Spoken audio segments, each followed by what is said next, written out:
खतरा में पड़ल बाटे, कैसे बात होई मान से।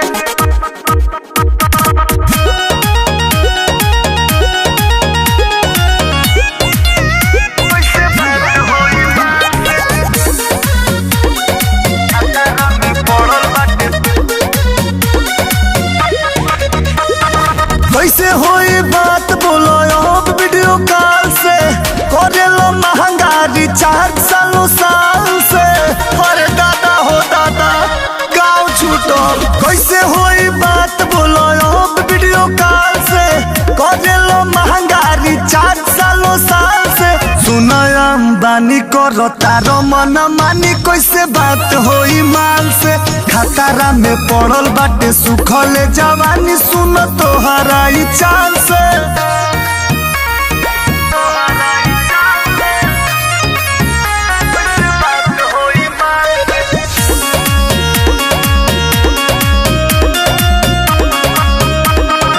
शुरू में फिर देके खूब परी कइलो, धीरे धीरे सब काम में धासे चालू कइलो।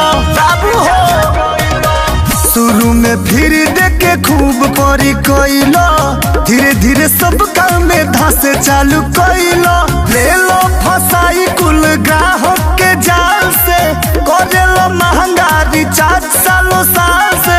सुनो अंबानी करो तारो मना मानी, कैसे बात होई माल से।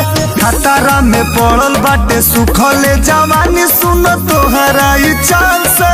खतरा में पड़ल बाटे, कैसे बात होई मान से।